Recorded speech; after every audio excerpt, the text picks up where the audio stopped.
పశ్చిమ గోదావరి జిల్లా భీమవరంలో విశ్వ బ్రాహ్మణ కమ్యూనిటీ హాల్ సంఘ సర్వసభ్య సమావేశం నిర్వహించారు. ఈ సమావేశంలో పట్టణ విశ్వ బ్రాహ్మణ సంఘం నూతన కమిటీ అధ్యక్షుడిగా శ్రీశైలపు నాగవరప్రసాద్, ప్రధాన కార్యదర్శిగా కనితా భద్రం, కోశాధికారిగా సుధాకర్, కామాక్షి దేవస్థానం కమిటీని ఏకగ్రీవంగా ఎన్నుకోవడం జరిగింది. విశ్వ బ్రాహ్మణ సంఘ అభివృద్ధికి పాటుపడతానని నూతన అధ్యక్షుడు తెలిపాడు. ప్రభుత్వ పరంగా రావాల్సిన సంక్షేమ పథకాల రాయితీలను సభ్యులకు అందే విధంగా కృషి చేస్తానని నూతన సభ్యులు తెలిపారు. సంఘం అనేది బలోపేతంగా ఉండాలన్న ఉద్దేశంతో ఏ పోటీ తత్వం అనేది లేకుండా ఏకగ్రీవంగా మమ్మల్ని ముగ్గురిని కూడా ఎన్నుకోవడం జరిగింది. ఈరోజు ప్రమాణ స్వీకారం చేసాం. ఈ తదనంతరం భీమవరం కామాక్షి అమ్మవారు అలాగే వీరబ్రహ్మేంద్ర స్వామి వారి ఆలయ పర్యవేక్షణకి విశ్వబ్రాహ్మణ యువజన సంఘం అనేది ఏర్పాటు చేసుకోవడం జరిగిందండి.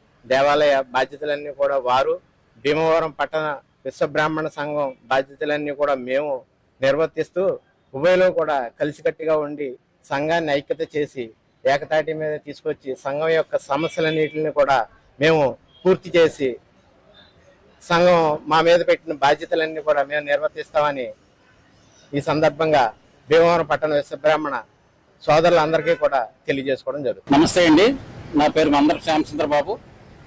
పట్టణ విశ్వబ్రాహ్మణ సంఘానికి ప్రధాన కార్యదర్శిగా వ్యవహరించి ఉన్నాను. మరి మొన్న 22/6/2025 ఆదివారం నాడు భీమవరం విశ్వబ్రాహ్మణ సర్వసభ్య సమావేశంలో ఏకగ్రీవంగా ఎన్నుకోబడిన అధ్యక్షులు బ్రహ్మశ్రీ శ్రీశైలపు నాగబాబు గారు, సెక్రటరీగా కనిత భద్రం గారు, కోశాధికారిగా కరి సుధాకర్ గారు, అలాగే ఈ రోజున భీమవరం విశ్వబ్రాహ్మణ యువజన సంఘానికి నామినేటెడ్ అయ్యే సభ్యులు పుట్ట పణికుమారు, మందరపు వసంతు, కోశాధికారి ఆవుపాటి జగన్ గారు, వీరందరూ కూడా ఈ రోజున జిల్లా రాష్ట్ర స్థాయికులు ఇక్కడికి విచ్చేస్తున్నారు.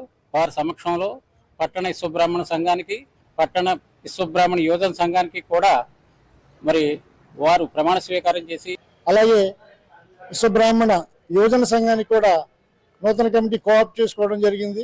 వారికి నా అభినందనలు తెలియజేస్తూ ఈరోజు జిల్లా వ్యాప్తంగా సుమారు 1,00,000 పైచిలకు విశ్వబ్రాహ్మణులు ఉన్నారు. మరి ఈ రోజున కులవృత్తులు కోల్పోయి విశ్వబ్రాహ్మణుల మనుగడే ప్రశ్నార్థకంగా తయారైంది.